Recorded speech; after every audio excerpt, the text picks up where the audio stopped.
मेरे पास जो मजमून वज़ाइफ़ की वो जो किताब है वो मेरे पास आई थी 2006 में। हाँ, जब ये मेरे जो हस्बैंड हैं वो पाकिस्तान गए थे तो वहाँ से लेकर आए थे, तो तब से मैं उसके हिसाब से सारी चीज़ें पढ़ती हूँ और मुझे उससे बहुत ज़्यादा फ़ायदा भी है और वो बहुत अच्छी भी है। मतलब ये कि ये भी नहीं कहते कि उसको कुरान शरीफ को उठा के आप एक साइड पर रख दें, कुरान शरीफ भी पढ़ें वक्त पे। कुरान पाक का काम कुरान पाक ही करता है। जैसे कि प्यास लगे तो कोई कोल्ड ड्रिंक काम नहीं करती, पानी ही काम करता है। इसी तरह जितनी भी हदीस की किताबें हैं, जितने भी 16 सूरा 5 सूरा हैं, वो सब कोल्ड ड्रिंक समझ लें आप, लेकिन पानी कुरान पाक ही है। प्यास उसी से बुझेगी, ज़रूरत उसी से पूरी होंगी। तो कुरान शरीफ को एक साइड पे ना रखें, कुरान शरीफ को रोज़ पढ़ें, थोड़ा बहुत रोज़ पढ़ें।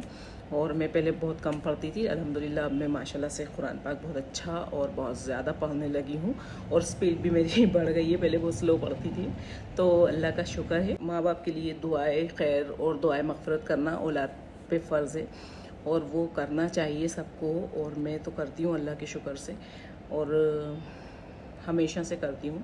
कुछ दुआएं मैंने विर्द की हुई हैं, जैसे कि नमाज के बाद में एक दुआए हाजात है, वो मुझे हिफ्ज़ है, शादी से पहले से हिफ्ज़ है और वो मैं पढ़ती हूँ। उसके अलावा मेरे पास जितनी भी हैं जितनी भी मेरे उसके अलावा जितनी भी उसके अलावा जितनी भी मेरे पास दुआएं हैं, जो सारी मुझे हिफ्ज़ हो गई हैं माशाल्लाह। आधे से ज़्यादा मुझे हिफ्ज़ हो गई हैं अल्हम्दुलिल्लाह। सूरह मुल्क मुझे हिफ्ज़ हो गई है, सूरह वाक़िया आधी हो गई है, वो भी इंशाल्लाह कर लूँगी। और इस तरह सूरह के माशाल्लाह से पढ़ना मेरा इतना अच्छा सा मामूल बना हुआ है कि वो भी मुझे हिफ्ज़ हो गई है। तो बस ये है कि पढ़ती रहती हूँ। और रब्बिज अलनी मुक़िम सलाते व मिन ज़ुर्रियती रब्बना तक़ब्बल दुआ 3 मरतबा हर नमाज के बाद। रब्बना इग़फ़िर ली व लिवालिदैया व लिलमुमिनीना यौम यक़ूमुल हिसाब 3 मरतबा हर नमाज के बाद वालिदैन के लिए है। और रब्बिरहमुहुमा कमा रब्बयानी सग़ीरा, ये भी वालिदैन के लिए, ये भी 3 दफ़ा। और अल्लाहुम्मा इन्नी अस्अलुका मिन खैरि मा सअलका मिन्हु नबियुका मुहम्मदुन सल्लल्लाहु तआला अलैहि वसल्लम व अऊज़ु बिका मिन शर्रि मा इस्तअज़ा मिन्हु नबियुका मुहम्मदुन सल्लल्लाहु तआला अलैहि वसल्लम अंतल मुस्तआनु व अलैकल बलागु व ला हौला व ला कुव्वता इल्ला बिल्लाहिल अलिय्यिल अज़ीम। ये बहुत ही अज़ीम दुआ है मेरी लाल किताब के अंदर।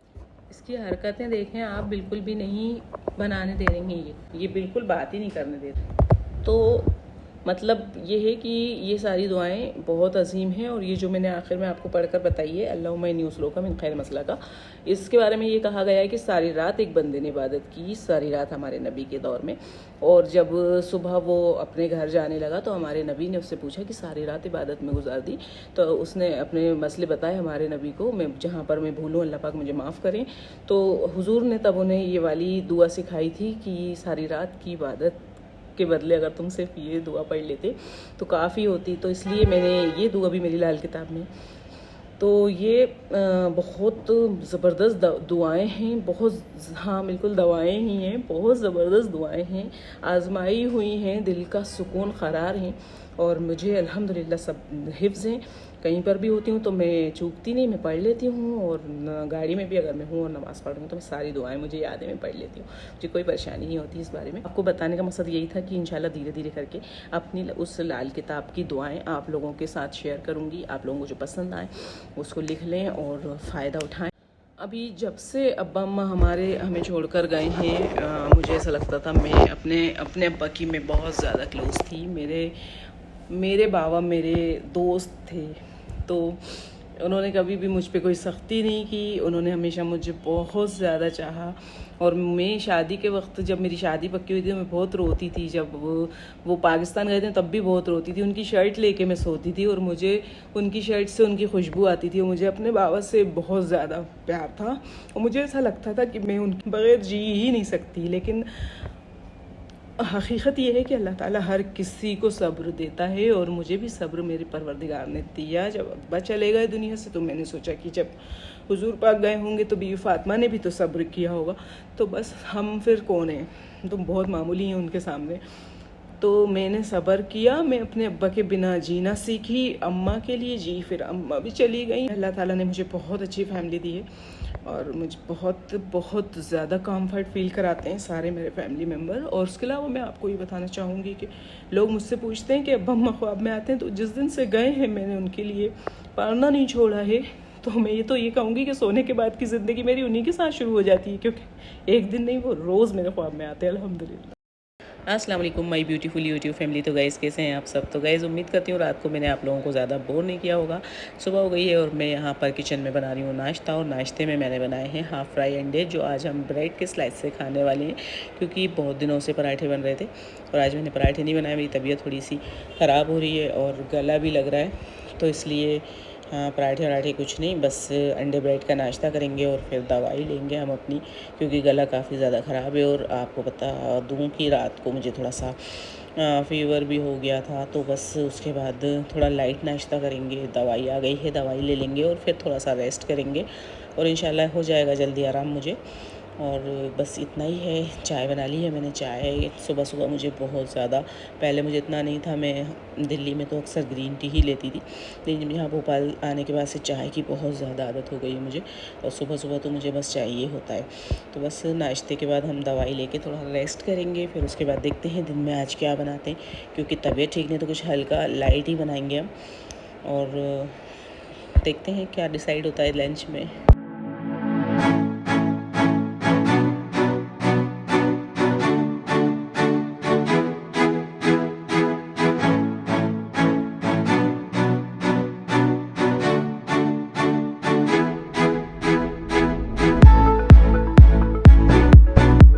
तो गाइज़ यहाँ पर मैं पुलाव की तैयारी कर रही हूँ। सब ने बोला है कि पुलाव खाएंगे, और अब बस यहाँ पर मैं ये यखनी के लिए थोड़ी सी प्याज कट कर रही हूँ, और पुलाव डिसाइड हुआ है तो पुलाव बनेगा।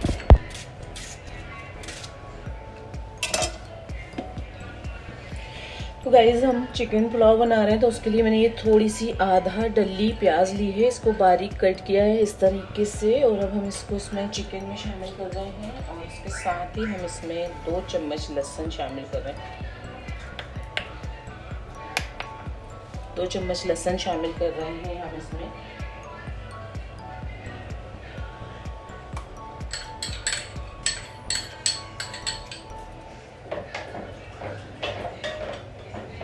और इसके अलावा नमक डालेंगे।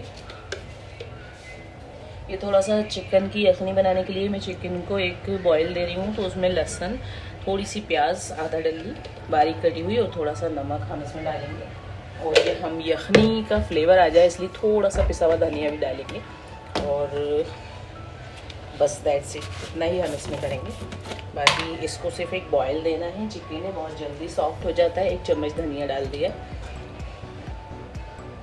और ज़्यादा देर नहीं रखना है। उसके बाद फ़ौरन पुलाव बनाएंगे। पुलाव भी बिल्कुल वाइट वाले राइस, प्लेन राइस में बना रही हूँ पुलाव, तो जल्दी से बनकर तैयार होगा इंशाल्लाह। तो गाइज़ हमने चिकन की यखनी बनाने के लिए चढ़ा दी है, एक बॉयल भी आ गया उसमें, और यहाँ पर मैंने ये पुलाव को बघारने के लिए ये 2 दालचीनी के टुकड़े हैं, 2 तेज़पत्ते के टुकड़े हैं, 4-5 इलायची, 4-5 लौंगे, 1 टोडा इलायची है, और ये ज़ीरा, और यहाँ पर है लहसुन अदरक का पेस्ट, जो हम इसको बघारते वक्त इस्तेमाल करेंगे। और ये रहा 1 कटोरी फेंटा हुआ दही, अच्छे से इसको हमने फेंट लिया है। लहसुन अदरक, दही, बघार की प्याज कट कर लेंगे, बहुत ही अच्छे से बारीक कट करेंगे इसे। प्याज को बारीक कट इसलिए करेंगे क्योंकि जब हम इसे फ्राई करेंगे ना, तो ये बिल्कुल घुल जाएगी, और मतलब ये कि पुलाव में नज़र नहीं आएगी कहीं पर भी, तो इसलिए इसको बिल्कुल बारीक बारीक कट करते हैं।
तो गाइज़ बहुत ही सिंपल मेथड है पुलाव बनाने का, और चिकन पुलाव तो बहुत ही जल्दी बनता है। और यहाँ पर यखनी, दही और पानी सेट कर दिया है हमने। नमक इसमें हम डालेंगे, नमक का ही सबसे बड़ा जो है रोल होता है बिरयानी और पुलाव में।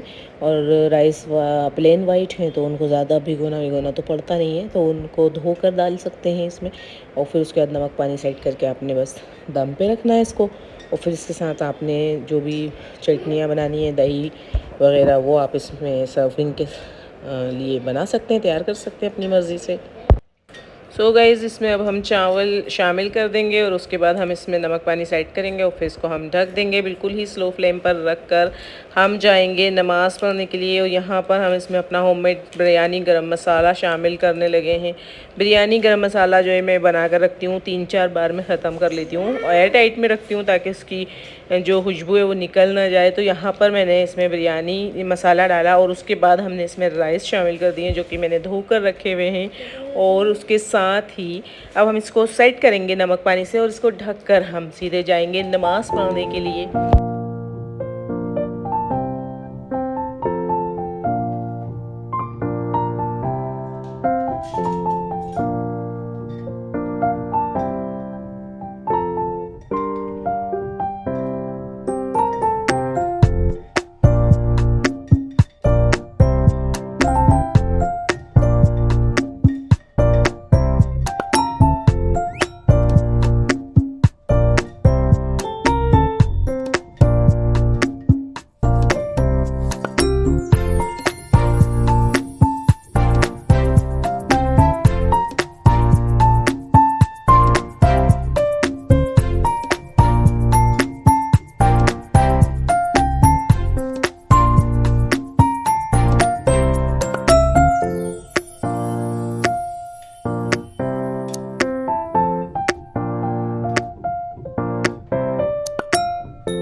तो गाइज़ हमारा चिकन पुलाव रेडी है। उसके साथ ही मैंने बनाई है एक बहुत ही सरप्राइजिंग डिश, ग्रीन वाले दही बड़े हैं। ग्रीन चटनी है, हरी मिर्च, हरे धनिया, लहसुन वाली और टमाटर वाली भी चटनी है बिरयानी के साथ जो स्पेशल होती है। और उसके अलावा पुलाव देखें आप कितना यम्मी लग रहा है, देखने में इतना ज़्यादा जायकेदार लग रहा है। और खुशबू तो मैं इसकी आपको क्या ही बताऊँ, मतलब किचन में ही बन रहा था, पूरे घर में खुशबू थी माशाल्लाह से। और बस हम नमाज़ पढ़ चुके हैं, और यहाँ पर दोनों तरह की चटनियाँ और दही बड़े हैं, और साथ में सैलेड है खीरे की। सो गाइज़ तबीयत इतनी ज़्यादा ठीक नहीं है अभी, और लंच बहुत जायकेदार मज़ेदार हो गया, सबको बहुत पसंद आया। बहुत ही मज़ेदार पुलाव बना हुआ था हमारा, और दही बड़े भी बहुत लजीज़ थे। एक्चुअली दही बड़ों का मेरा 3-4 दिन से बहुत दिल कर रहा था, और आज पुलाव बनाया तो मैंने साइड में दही बड़े भी बना लिए और चटनी बना ली दोनों तरह की। अब ये लोग खा लेंगे रात में, ये सोचें मेरे बस की नहीं रात में कुछ भी बनाना, क्योंकि मेरी तबीयत बिल्कुल नहीं है ठीक अभी। सो गाइज़ इसी के साथ मुझे दीजिए इजाज़त। व्लॉग पसंद आए तो लाइक एंड शेयर कर दीजिएगा। अपना बहुत ज़्यादा ख्याल रखिएगा, अपने पेरेंट्स का ख्याल रखिएगा, अपनी दुआओं में मुझे और मेरी पूरी फैमिली को याद रखिएगा, और बने रहें। अल्लाह हाफिज़।